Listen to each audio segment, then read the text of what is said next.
Greetings and salutations, everyone. I hope everyone is doing well today. Today is Wednesday, and like I told you guys on Sunday, I've got a special guest coming on.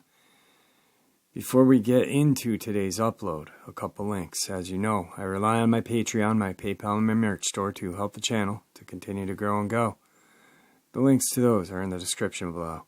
Also, Dogman Frightening Encounters, Volume 1, 2, and 3, the audiobook version. Written by Tom Lyons, narrated and produced by me, Jeffrey Nadolny. The links to those are in the description. They are also available on Audible, Amazon, and iTunes. Now, I've taken enough of your time. Let's get on with today's upload. Shall we? Alright, everybody, tonight is the night you have been waiting for since I made the announcement that I was going to have a special guest, a very good friend of myself and the channel. I'm welcoming Victor back. Victor, how are you? Victor is great. How's everyone out there? I'm doing well. I am doing well. I know you're doing good. You sound good. Retirement's been good, I guess, all right? It's been good to me. Good. It has. Spending time with the family and everything, and just doing well, so that is absolutely awesome. Yep. So, what is your plan for this evening? What do you got in store for us? I think I'm going to share a story with you. I'm not sure which one yet. I'm just playing it by my butt, so to speak. Okay. I'm just going to, whichever one comes to my mind and feels best with me tonight. All right. I think that's what we'll go with. How's that? That works for me, and I'm sure that works for everybody else, because when I made the announcement Sunday night, I believe it was Sunday night, everyone was super excited, so. Okay. Well, let's see. Okay. I got one in mind for you. All right. Okay. Let me see. This happened in 2011. It happened in the state of Wisconsin. It was one of those state parks, and it was a drive-in park where you checked in, and it was Labor Day weekend, 2011.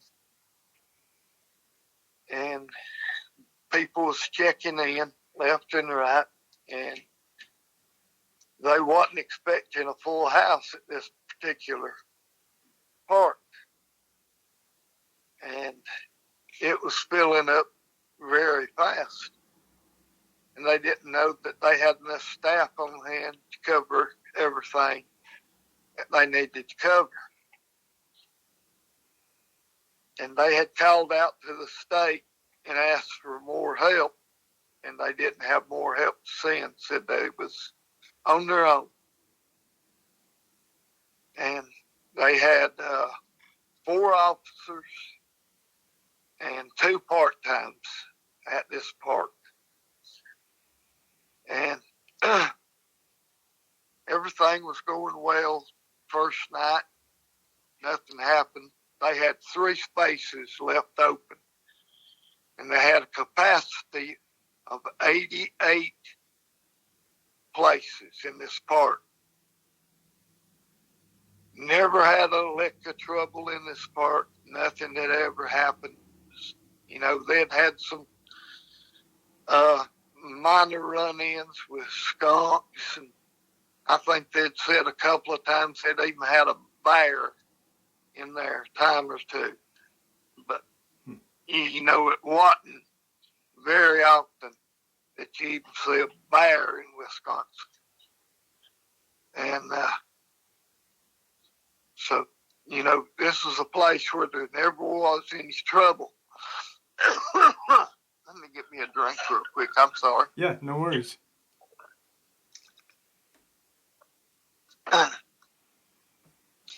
And so there'd never been no trouble in this park. And that first night came off with no hitches, and the next day, a couple more came in, and they had left them one space open. And the last two that came in was in these rather remote locations because nobody wanted them. And that night, both of these families complained about something rocking their campers, and actually told the wardens that they had scratch marks on their campers. Wardens went out and looked at them, and sure enough, about 7 foot up on both campers, you could see where it looked like something had taken a hand and actually scraped their campers. And they said the only thing that could do that would be a bear, but they couldn't figure out why it had done both campers, which was about a half a mile apart, in the two remote locations as they was in, and ask them what their nightly routine was, trying to get, did they cook late, what time it happened, and the time frame was, it happened at one about 1:30, and the other one it happened about 2:15, and the distance apart was about 3/4 of a mile. So they're figuring that maybe it could be a bear, and it could have traveled that distance, in that time frame, and it could have done this. But what would it be trying to get into these campers? And so they said that they would have patrol officers out, the next day and search for it and everything the rest of the day, or that day. They would search for it, see if they could find any sign, because there was no actual footprints that they could find there at the location on account of the ground being hard. So that next night came up, and about 11 o'clock, they received a call from one of the campers saying it's back and it's not going away. So there was a female officer on duty, and she jumps in the patrol vehicle, heads out to the location, and gets there, and turns on their lights, everything, so people know it's her that's pulling up. And the man comes out the door and says, "It just left as you pulled up." So she proceeds around the trailer, shining light, trying to see if she could see anything. And she finally picks up a set of eyes. She said there's about 45 yards in the woods.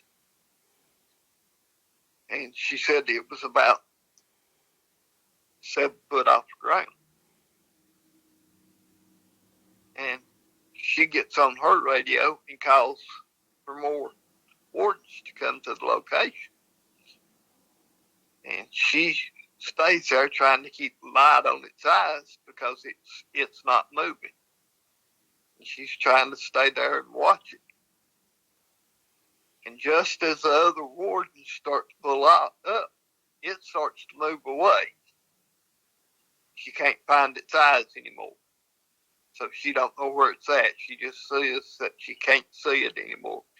She tells the other wardens what she's seen, and all she could see was its eyes and exactly where it was. So they all go into the woods to the location of where she said the eyes was. And they find the tree, and it was a large pine tree, about 8.5 foot up. all the bark is ripped off the tree, all of it. And they said, well, this is a bear. This is a big bear. And they continue to look around, try to find tracks, but the ground is so hard up there. There's just nothing on the ground that they can find. And they search for about an hour at that location. And they're all still standing around that location. And it's now about 12:30, 1 o'clock.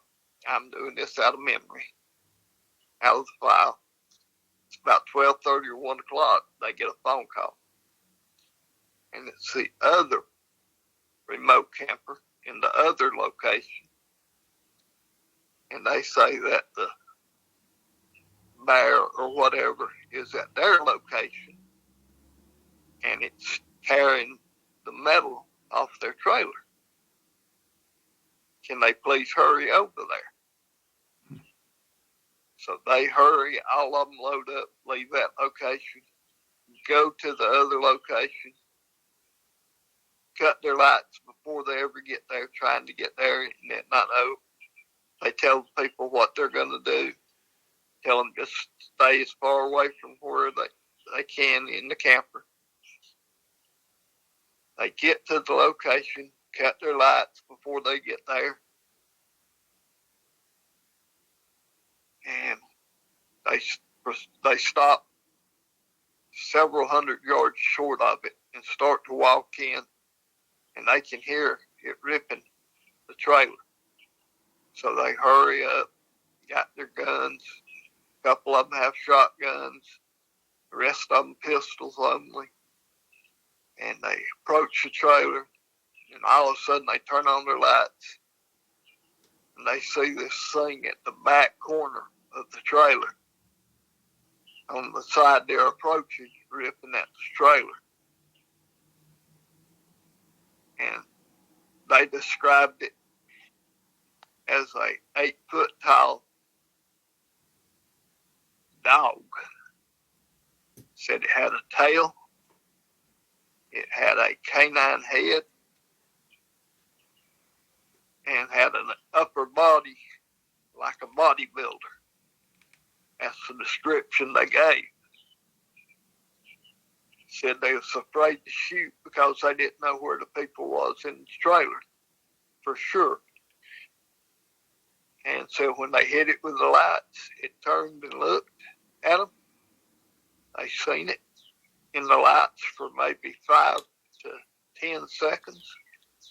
They all got the description of it. So different ones got different descriptions of it. You know, different points on the description of what each one seen. And it turned, bolted into the brush.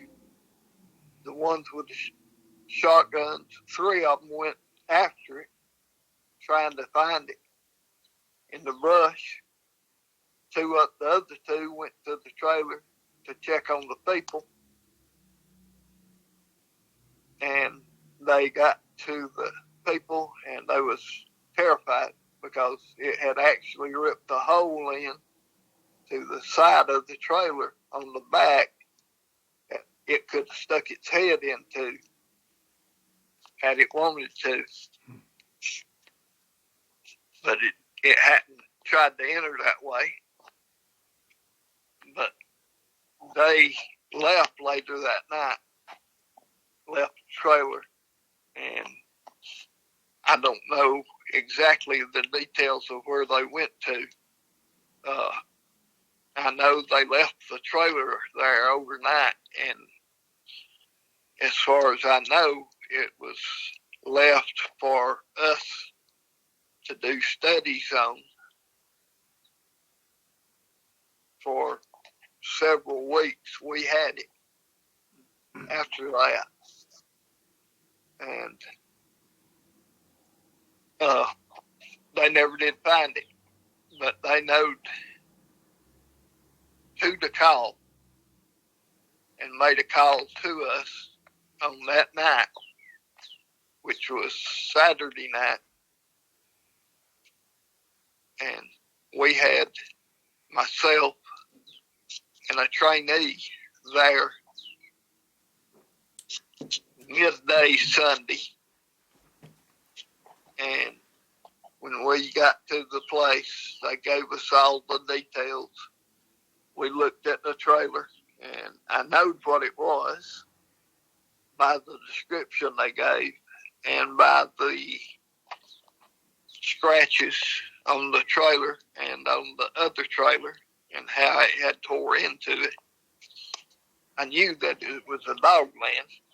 It was a big Dogman too. And so we started tracking. They said, we can't even find a footprint. How are you going to track it? I said, well, it's just something that we know how to do. And they said, well, can we go with you? And I said, no. I said, y'all are out of it now. The hunt's up to us. I said, y'all are not involved any longer. And they didn't really like that. So me and my trainee, we went into the woods, and he was tracking it. And I was watching him, making sure he did everything right. And we tracked it, and it had actually went back to the other trailer that night and left that spot and went around and went into a big, large wet area. Wait here for it to come out. And he wanted to go on in and hunt it in the wet area. And I told him it'd be better if we waited here. I said, it's going to come back. I said, it's going to come back towards that trailer that it didn't tear into. I said, the people there, it's going to come back towards that trailer. And I said, it's going to come back on this same trail. And he said, how do you know that? And I said, they are very predictable. I said, you got to learn that about them. I said, they'll come back. And I said, I guarantee they'll be back. We sat there all that day and all night, not a sign of it. And he said, see, I told you we needed to go after it. I said, we'll wait here. I said, I'm senior. I said, you just listen and try to learn from me. He was fairly new, but, at that time, he was fairly new. And we sat there all day again. We'd rest a little. He'd rest a little. Everything. Next night, full moon. I told him we needed to really get hid because I said these things are super sensitive and can see us really good. So we really, really got our gear on that night. Really got hid up well. We was about 10 foot apart, had our earphones in with mics where we could talk back and forth. And for him, it would be his first hunt and kill because I had him out in front and wanted to make sure I was just covering him. And he was on a little rock point. I don't know how to describe it. It was a rock about 4.5 foot tall, about 2.5 foot wide, and he was behind it, and there was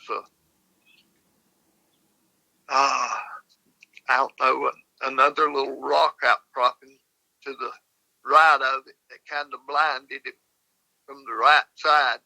So if it walked around it, it couldn't see him from the right side, and he was going to be able to blindside it when it came around from that side.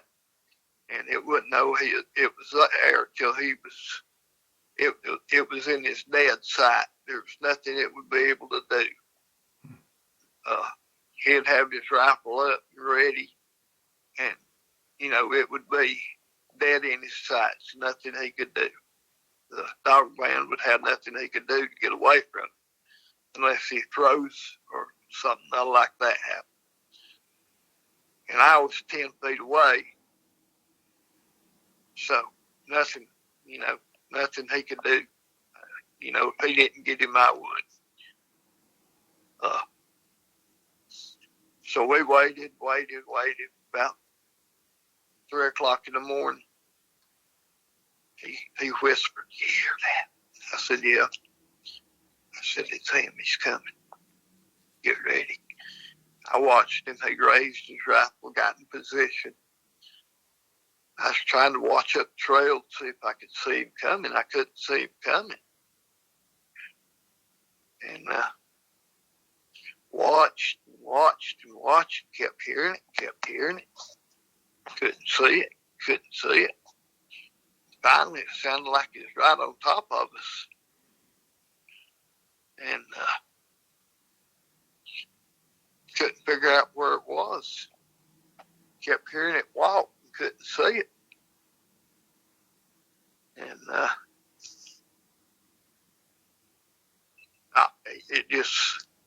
the walking just went away, like it went past us. And I said, "They just ain't no way that thing walked past us." And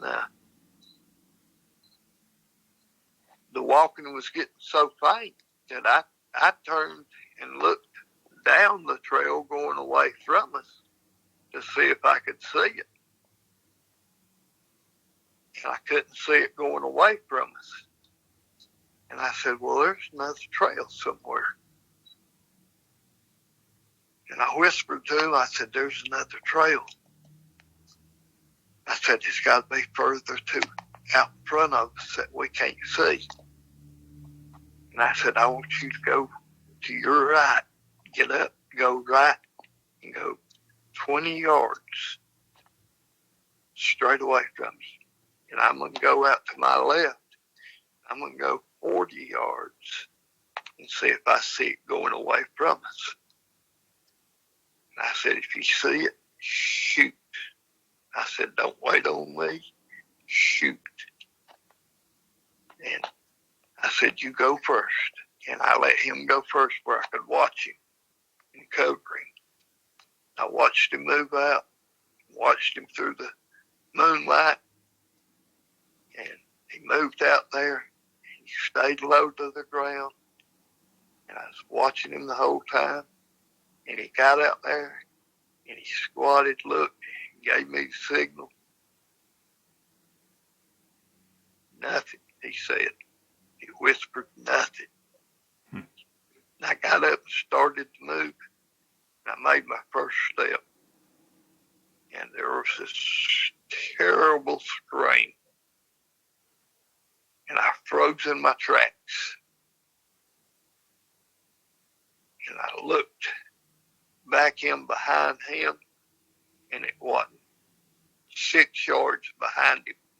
It stood up, and it was about 6 yards behind him. And it was fixing to pounce on him. And I had to shoot. I didn't have choice. I had to shoot straight at him. But I had to shoot, and I shot it. And I shot him straight in the neck and took it down. And it was kicking, and I didn't get a good shot on it. And it was a kicking and a screaming.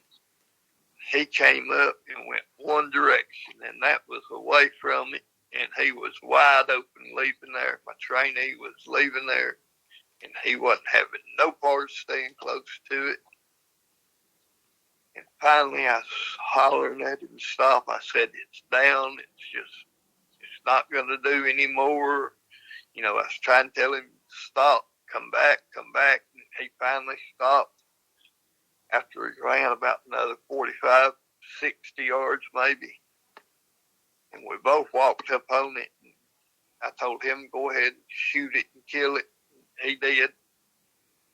And I gave him the kill on it, you know. But that thing, he had walked right past it. I mean, walked right past it. And it just, it stayed put. And then when I made my move, it, you know, it stood up and moved on him. And if I hadn't seen it and been as quick as I was back in them days, it would have got him. And, but that happened in State Park. And it was an 8'2" Dogman and weighed nearly 520 pounds. Wow. And it was a good sized boy. And it had tore into a trailer. And that's one of the stories that's going to be in the book with pictures.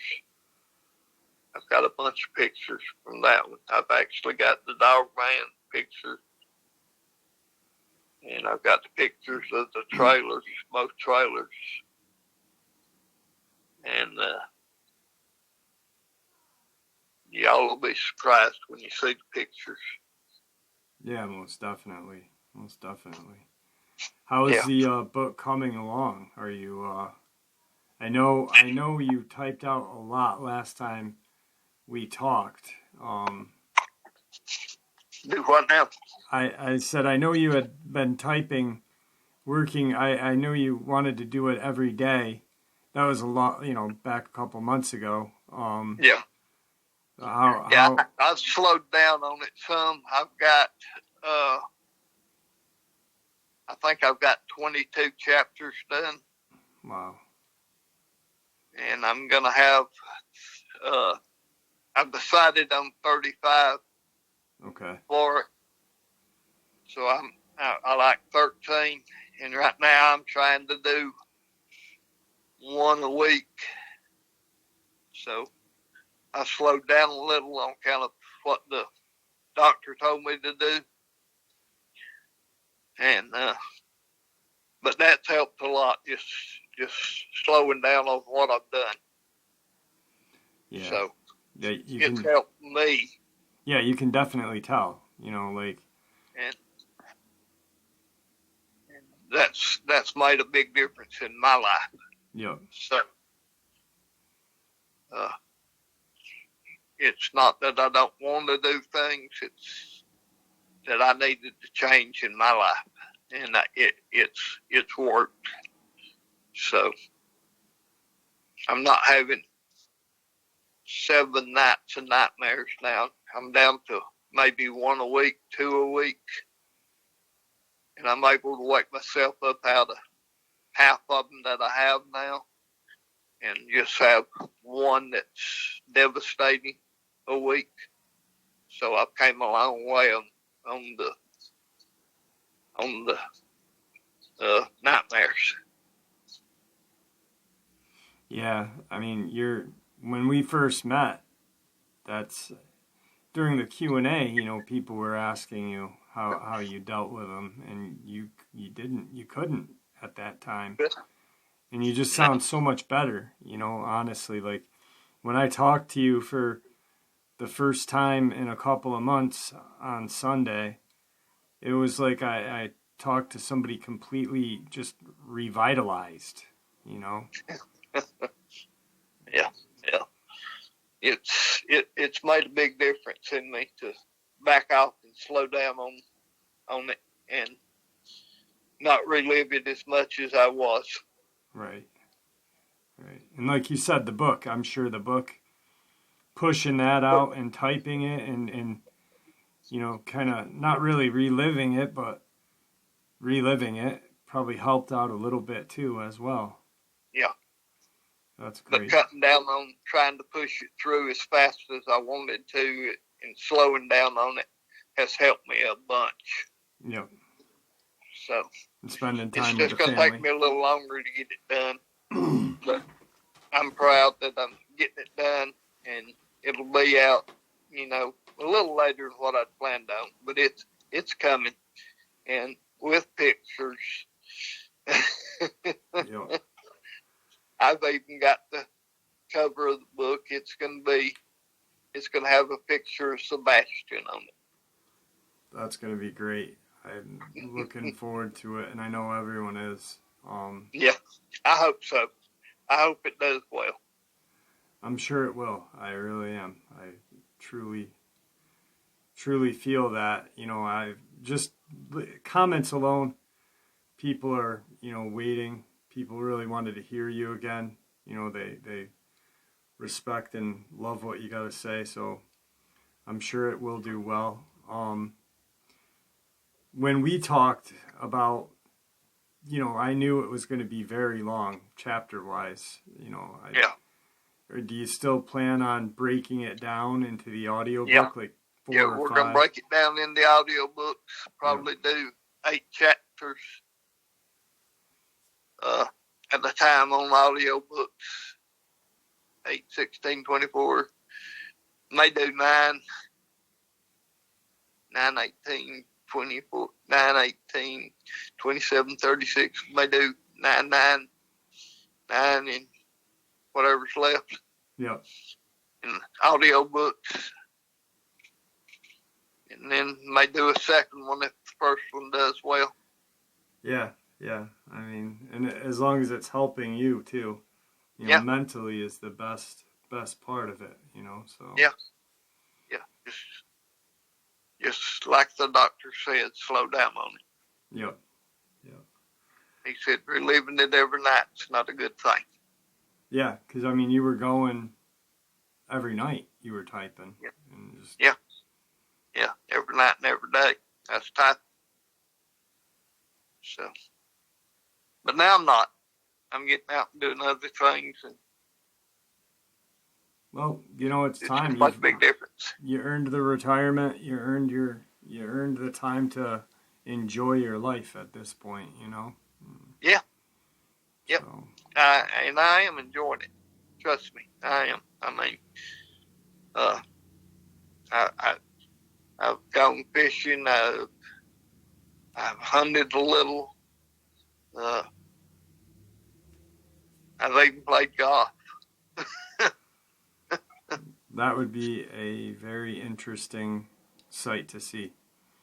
Yeah. Yeah. It is. I'm sure. I'm still pretty good, considering. Yeah.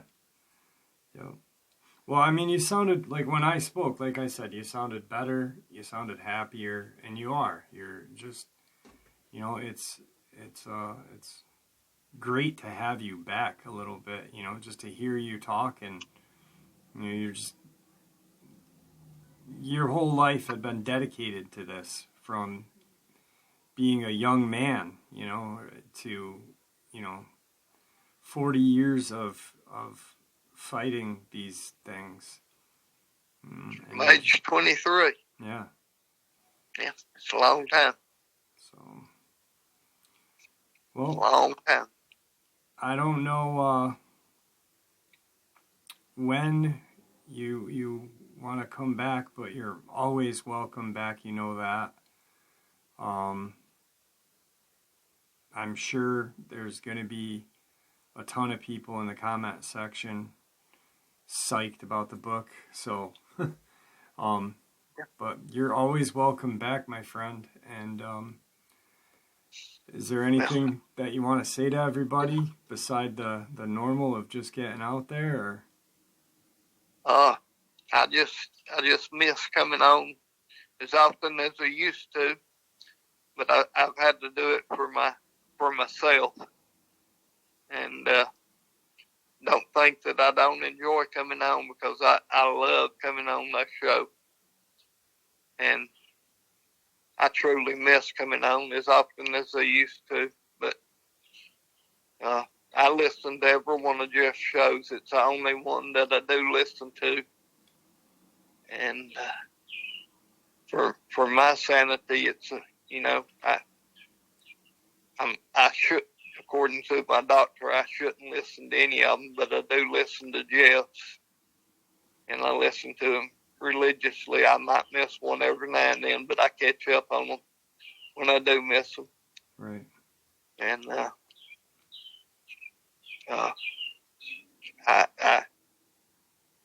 I've learned not to miss my job. I miss the excitement, but I don't miss my job anymore. So, I just miss the excitement of it. It's what I miss. Right. And it just, I don't know, it's still in me to do it, but, I like 2 weeks after I was retired, I quit. I quit my exercise routine and everything for like a month. And I could tell I was losing muscle tone. I was losing everything. So I had to start back. And it took me the next 2 weeks to get back to where I could do 10 miles. So, I lost being able to run 20-something miles down to 10 miles in a month. So, boy, I mean, I know being older takes it out of you quicker, but, man, it took it away from me fast. Right. So, I'm back to 10 miles a day running anyway. But, I don't know. It'll come back to me. Yeah. Yeah.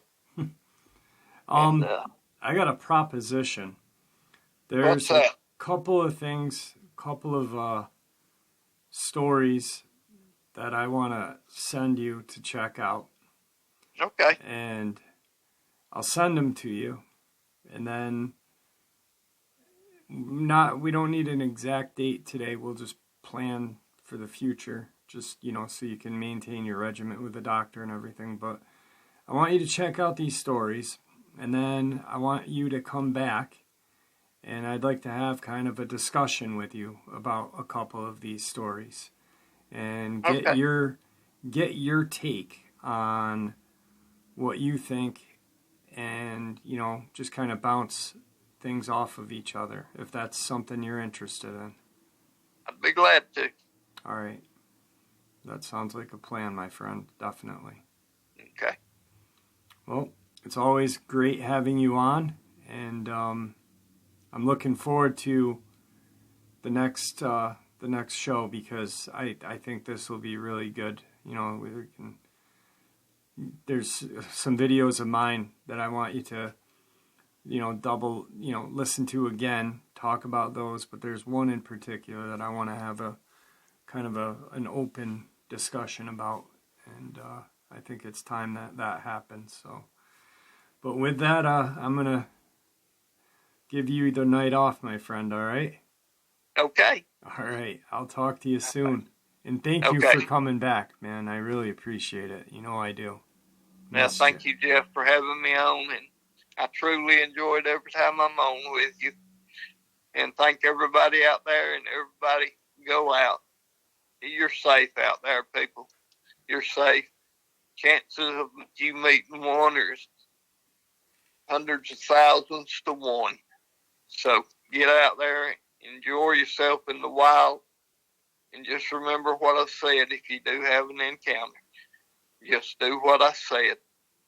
And if you can't remember, go back and look at these videos, because I told you everything you need to know to stay safe if you do have an encounter. Very true.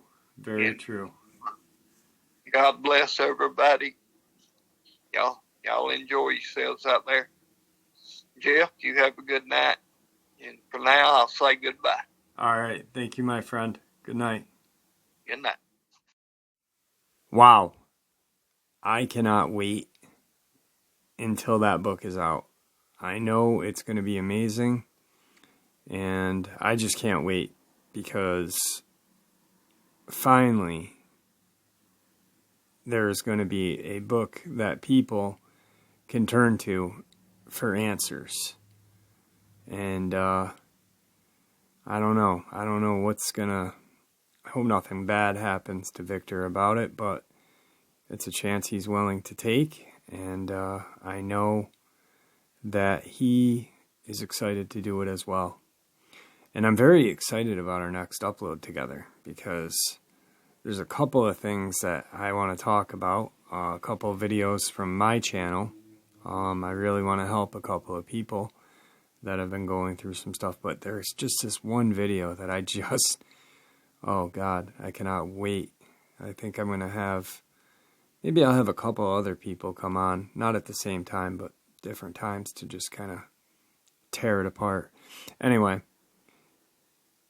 I hope you guys enjoyed tonight's upload as much as I enjoyed bringing it to you guys. And with that, I'm going to say, see ya!